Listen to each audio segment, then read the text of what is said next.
생각이 변하고 이런 해석의 힘이 지금 우리가 보는, 물론 그룹들이 많아가지고 이단이 좀 있는 게 이게 참 이건 어쩔 수가 없어요. 이단은 요한 시대부터 있어 왔으니까 그 사람들은 원래 있는 애들이고 이단이 왜 생긴 해석을 못해서 그런 거 아니에요. 그래서 이런 이제 그래서 여기 모든 그리스도인들이 성경을 해석할 권리를 갖고 있는 것에 대해서 위험하다. 좋은 의미에서 위험하다. 한 인생이요 말씀을 보고 해석이 제대로 그 사람이 감당을 못합니다. 감당을 못해 그 사람은 뭔가를 해요. 정말 성경을 보고 이게 무슨 뜻인지를 아는 거예요.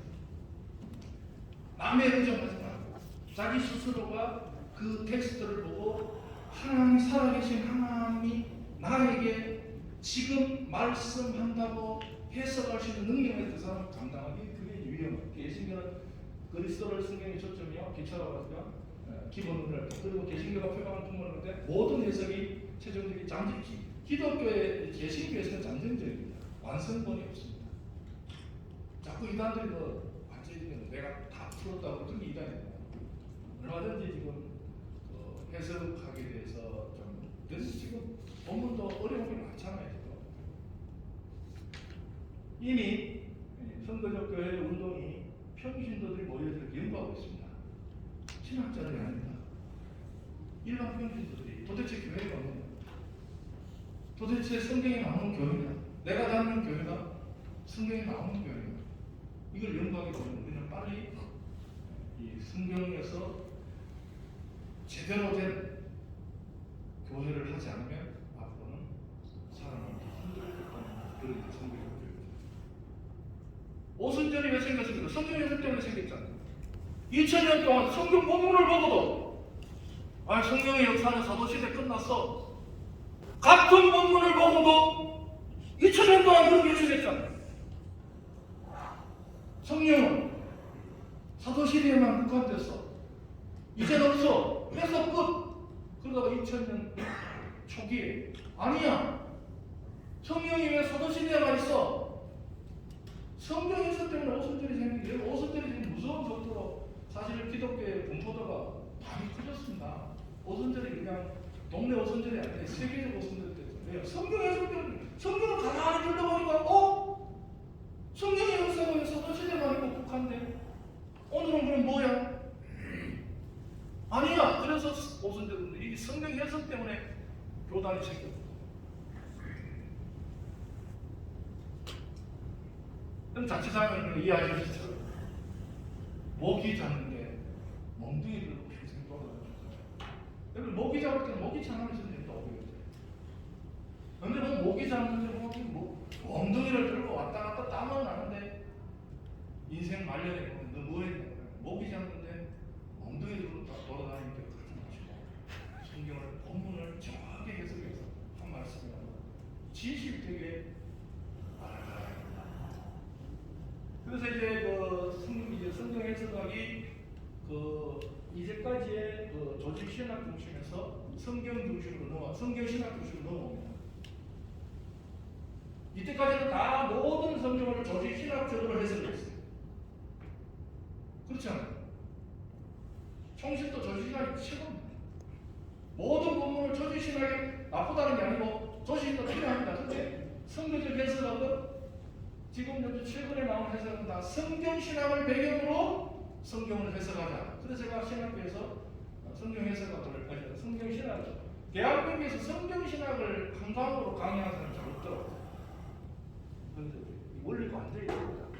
조직신학 원리가 이게 직선적인 발전적인 근데 조직신학은 창세기 이야기나 계시록이 똑같다고 합니다. 근데 성경신학에서는 창세기 이야기가 엄청나게 발전되어 있죠. 그런 무궁무진한 예를 들어 자동차를 샀는데 조직신학적으로 보면 참 소나타는 소나타입니다. 누가 타도 소나타인데 성경신학은 소나타를 살 때 어떻게 샀는지 어떤 사연이 있었는지 그 첫 차를 타고 내 애인을 만나러 갈 때 감정이 이런 성경이 되게 재미있어지기 시작한 게 성경신학입니다. 요거 이제 신학의 패턴이 바뀌어요. 과거에는 하나님이 세상을 가까이 열었죠. 하나님이 교회를 통해서 세상을 살아가신다. 이 성국의 패턴이 완전히 바뀌었어요.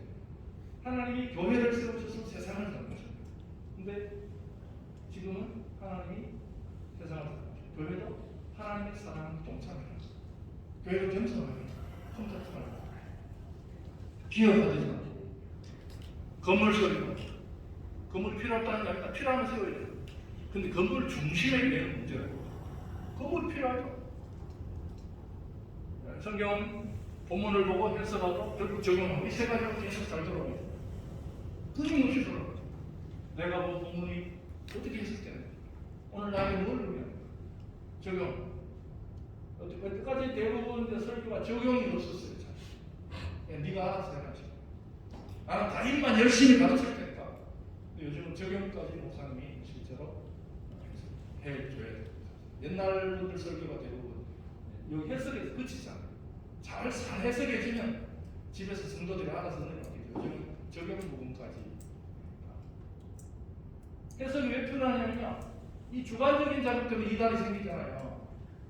자꾸 읽어놓고 내가 보조다 그러고 뭐 내가 하나님 친구다 그러고. 우리 집에도 사진이 하나 왔더라고. 하나님이라고 아주 웃겨가지고 칼을 하나 왔더라고. 내가 몇 월 며칠 하나님 됐다. 이게 주관적인 자극. 해석은 객관적인 자극이지. 남이 봐도 맞아야 돼요. 나 혼자만 봐서 맞는 건 해석이 아닙니다. 남도 봐서 거기에 그들에게 객관적 작업을 하는 게 해석이에요. 주관적인 은혜죠. 지원적 은혜다. 은혜하고 해석은 다르잖아요. 근데 이단들이 왜 이단이냐? 은혜 받은 걸 해석인 줄 알고 막 세상에 막 나발을 겠다니까요. 은혜 받아서 그만이지 혼자. 이런 해석이 반드시 객관적 작업할 수 있는 능력, 이건 기술적이죠. 그 작전만 뭐 뭉게 풍해가지고 주셨다 그래가지고 안 돼요. 남이 봐도 그럴 듯하려면 기술이 있어요. 성경에 이런 특징이 있다. 성경을 해석하려면 역사적인 특징이 뭔지 이런 다섯 가지 중심을 좀 해줘야 돼요. 뭐 자기 한 명만 보고 하지 말고 이런 식으로. 지금 뭐 뒤에서 좀 돌려야 되는데 안 돌린다고 배고픈데 그 다음에 해석하고 지식은 다르다. 그래서 성경의 큰 줄기는 창조, 타락, 구속, 완성을 해야 됩니다. 여러분들 설교를 네 가지 중에 하나가 딱 들어요. 아무리 어떤 목사님이 66번 설교를 해도 여기 네 가지 중에 하나가 딱 들려야 돼요. 오늘 설교는 어떤 설교입니까? 듣고 보니까 인간 타락을 얘기해. 오늘 듣고 보니까 예수님 구속을 얘기해. 오늘 듣고 보니까 완성을 얘기해. 이런 설교가 오늘 딱 번지수가 있어요. 무작정 뭐 왔다리 갔다리 하면 성도들이 헷갈리잖아요. 오늘 이 중에서 어느 하나를 딱 잡아가지고 하나님이 이 땅을 창조하시고 오늘도 우리를 창조하시고 그리스도 안에 있으면 나도 지금도 창조의 대상이고 이런 식으로 창조를 강조하든지 이런 식으로 이건 막 뒤를 썩고 놓으면 지금 하나도 생각 안 납니다. 이제 성경 해석이 나오죠. 교회 때문에 페트라 이 성경 마태복음 16장 18절에 이 반석기에 페트라라는 단어가 영적 해석이 있습니다. 우리가 영적 해석을 합니다. 베드로의 의식적인 통찰에 의식적인 믿음 사건 우리가 이제 주로 보수주의가 이 1번을 고백한 믿음 속에 교회를 세운다. 근데 문자적인 해석은 가이사랴 빌립보는 로마 판시 있는 장소고 교회 권사가 로마에 있는 이게 참 아주 문자적인 해석이 이게 아주 많이 돼 있고 진짜로 예수님이 그럴 때 그 탄신이 있고 우리로 말하면 여의도 파이낸셜 빌딩 앞에 가서 예수님이 예를 들어 저 시골에 강원도 정선에 가서 내가 누구냐 그러면 또 예수님이 하나님 아들인데 이렇게 말하기 쉽잖아요. 어차피 물을 들으려고. 근데 여의도 빌딩 앞에 가서 내가 누구냐 그럴 때는 야 예수님보다 이 파이낸셜 빌딩이 더 센 거 아니야? 뭐 이런 식으로. 이런 걸 좀 이해를 문자도 해석을 좀 더 해야 돼요. 왜 예수님이 판신 앞에 가서 그 말을 했을까? 다른 장소 말고 왜 거기서 했을까? 제자들에게 노리는 게 뭐였을까? 너희들 정말 이런 휘황찬란한 이 신전 앞에서도 내가 하나님 아들로 고백할 수 있겠냐? 뭐 이런 문자들이 이거는 이제 이건 우리가 이런 안 받아들죠. 교황으로 보고 교황을 베드로를 일대 교황을 보고 지금 교황이 지금 13건을 가졌다. 이건 우리는 받아들이지 않는. 근데 이번 같은 건 조금 더 생각을 많이 성경 신학적으로 해봐야 될 그런 거. 근데 하나님의 계시가 구속 언약을 어떻게 흐르는가 이런 것도 제가 쓴 논문입니다. 이거는 하나님의 성경 신학은요, 이 하나님의 성경이 어떻게 발전하는가를 공부하는 거예요. 그냥 창세기 성경이 계시는 그래고 창세기의 그 에덴 동산을 성전으로 해요. 이미 학자들이 다 그래 봅니다. 그래서 이 에덴 동산에서의 하나님의 성전이 성막 성전해가지고 세월을 어떻게 발전하는가 이런 게 성경 신학적으로. 자칫하면 여러분들이요 이렇게 성경을 볼 수가 있어요. 뭔지 모르잖아요. 그냥 오늘은 달입니다. 오늘은 뾰족합니다. 오늘은 이렇습니다. 오늘은 이렇습니다. 날마다 말은 하는데 뭔지 모르고 교인들이 헷갈려요. 조금 더 하면 이게 뭐구나. 교인들이 이걸 걷길이 중에 이겁니다. 걷길이를 말해주고 그게 성경이에요. 걷길이 중에 앞발입니다. 그 사람들 걷길이가 있고 걷길이 중에 앞발이고 이렇게 되는데 이걸 안 가르쳐주고 성경신학을 다 가르쳐줘요. 큰 그림. 이게 하나 자칫하는 성도들이 듣기는 많이 듣는데 이단한테 나누는 거야. 다른 거 가지고 이단을 받으면 전부 교회 다니는 사람들. 교회 안 다니는 사람 전부 안 하더라고. 네. 설명하기 힘들다. 근데 이렇게 배워놓으면요. 넘어갈 수밖에 없어요. 몇 구절 왔다 갔다 하다 보면, 우리 목사님 저 성경이 딸리네, 그러고 쭉 가. 오늘 제대로 배운 사람 한 번. 그래서 반드시 성경신학적으로 이런 접근을 하시고, 이런 작업을 하고 난 뒤에 작업을 해야 된다. 어떤 성경적 해석은 하나님의 성경이라는 말이 처음 듣는데 하나님의 내적 범위죠. 이 모든 성경의 구조가 하나님의 보내신 구조예요. 신학도 마찬가지예요. 신학은 의교예요. 하나님이 예수님을 보냈듯이 신학교에서 세상을 향해서 정말 당신을 우리가 보내고 싶다. 이런 보내는 구조로 바꾸는 게 성경이에요. 성경은 이런 관점에서 전체를 하나로 보고 봤잖아요. 전체. 따라 보지 마. 어떤 사람은 구약만 성경, 어떤 사람은 신약만 성경. 성경을 하나로 분리된 몇 개의 본문으로 말하는 게 오늘날 많은 분들이 설교를 많이 들었지만 도대체 뭐가 먼저 그런가 머리가 복잡해.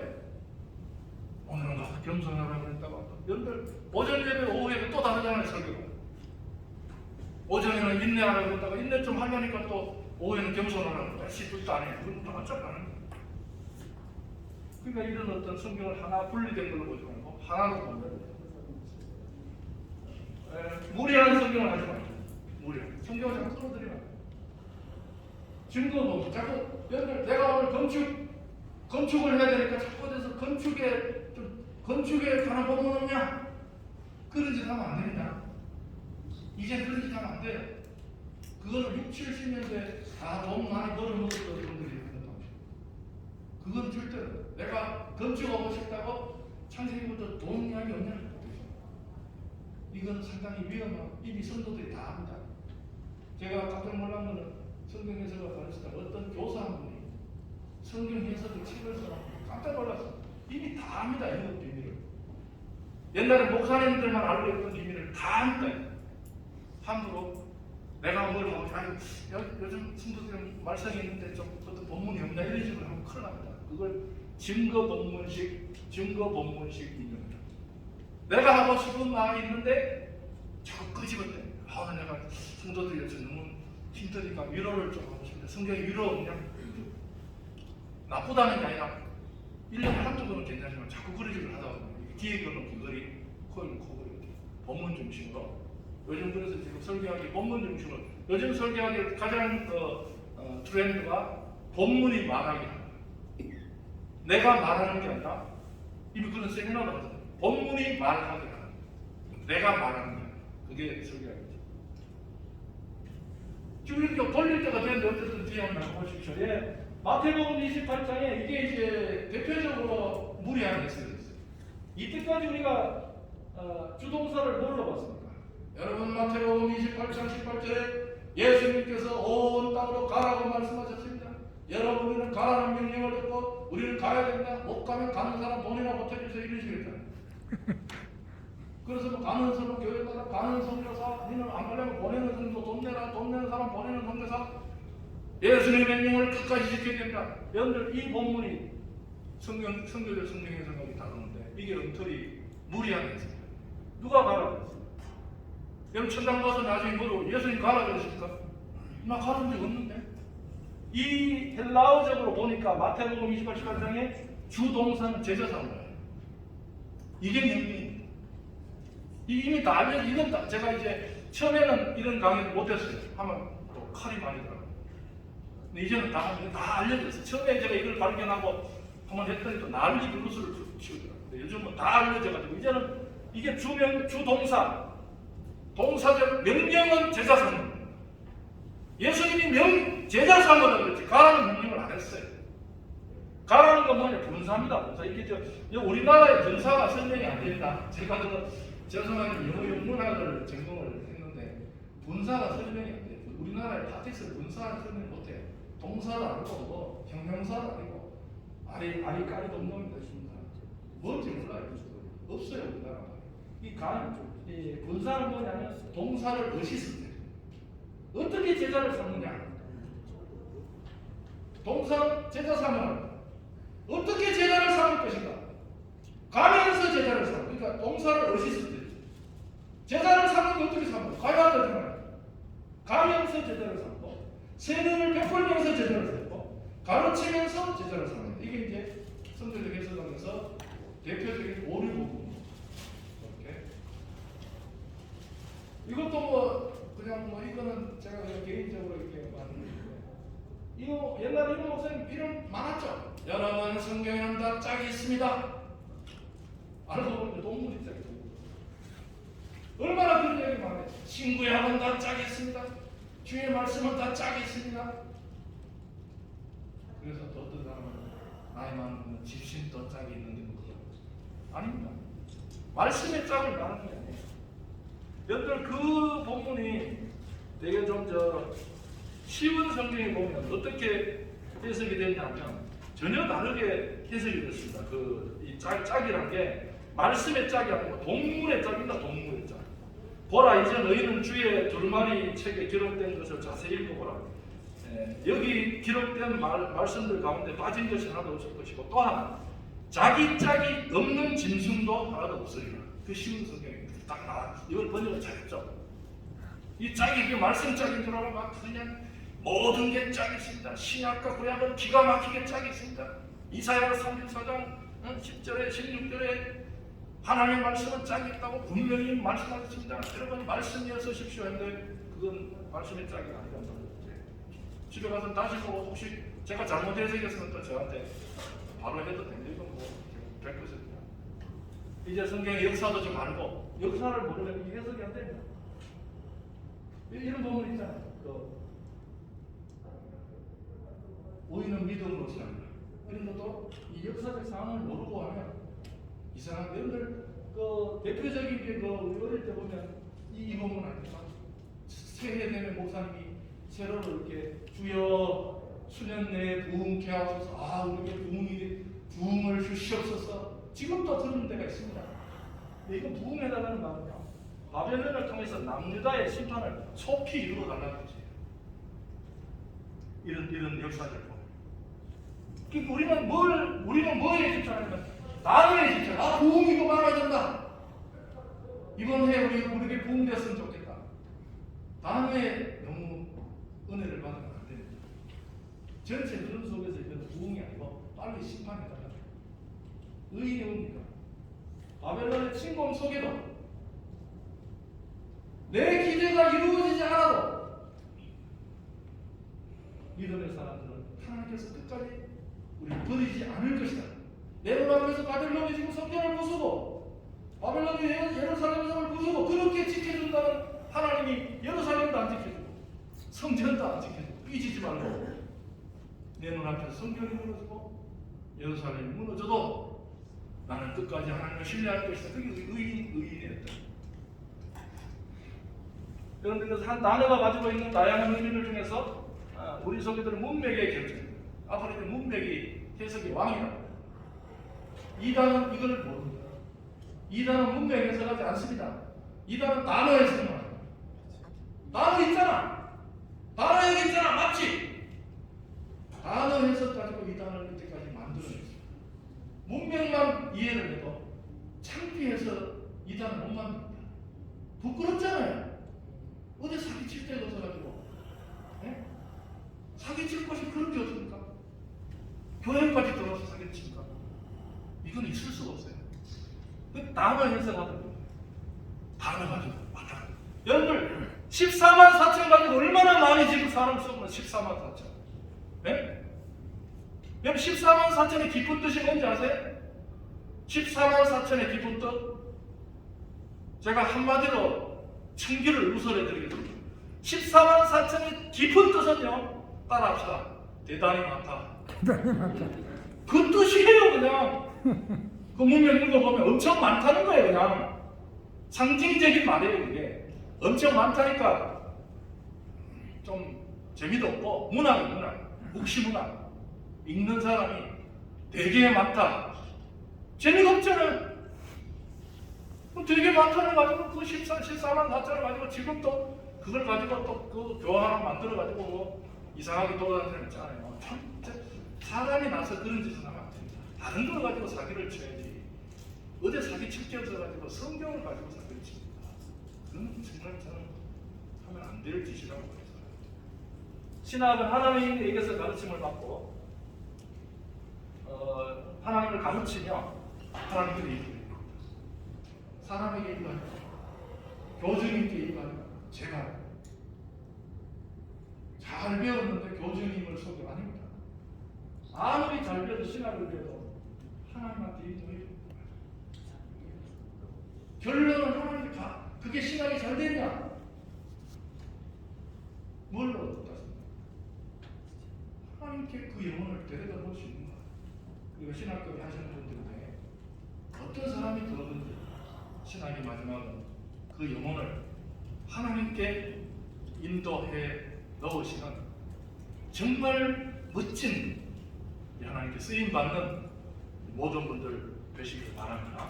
아멘. 그래서 이제 거의 다 됐어요. 지금 뭐 이제 한 2개 남았어요. 지금쯤 마치면 되죠? 지금 뭐 5시 반까지 하는데 그렇게 할 필요가 있어요? 지금 뭐 그래도 한 10분 내로 뭐 마칠 5분 내로 마칠게요. 제가 그 사인은 5시 반이라고 들었는데 저는 안 됩니다. 5시쯤 마치면. 그거 뭐냐, 킹필이라고 여러분들 인생을 살면서 이걸 찾아내야 된다. 성경 해석할 때 중심이 뭔가 이것 때리가 남는 거죠. 이걸 때려야 된다. 본문을 보시고 이 본문의 중요한 어느 부분을 때려야 이 본문이 풀리겠는가 고민을 하시고 내 좋아하는 단어를 따지지 마시고 이 본문이 말하는 본문에서 중심으로 말하는 거예요. 그 대표적인 예가 우리는 탕자의 비유라고 그러잖아요. 얼마나 많은 것을 탕자의 비유. 탕자의 비유는 왜 그러냐? 우리나라 성교적으로 보면 우리나라가 아까 담배 이야기 하셨는데 원래 담배는 우리나라의 금기사항이 아니었습니다. 저희들 어릴 때만 해도 교회 영수님이라고 해가지고 담배를 보셨습니까? 처음에 담배는 금기가 아니었습니다. 우리나라는 뭐가 금기냐면 성경 문서에 보면 술하고 마작입니다. 마작. 우리나라 남자들은 만으로 팔아서 마작 노름하는 사람들이에요. 담배는 원래 그게 안 들어갔더라고요. 그 담배는 최근 1950년대까지도 교회 내에서 장로님, 영수님들이 그 담배대를 길게 물고 김집사 이리 와봐. 담배대로 하다가 이상하게 담배로 바뀌었더라고요. 그래서 중국은 성경 문서에 보면 아편입니다. 아편.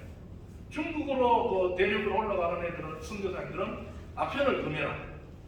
그리고 조선 땅에 올라가는 선교사들은 마장하고 술을 금해라. 우리나라 술 때문에 거의 많아. 술을 지금은 못 가고 못 간다고 해서 우리나라 폐가 망신한 게 술하고 노름이었어요. 그러다가 결국은 이제 이상하게 담배가 들어가고 노름은 이런 데 고수동은 쳐도 됩니까? 안 됩니까? 고수동은 그렇게 또뭐 죄처럼 여기지 않는 데도 있고 술이 있는데 어쨌든 지금 기독교의 핵심이 뭔가? 기독교는 뭘 가르쳐야 되는가?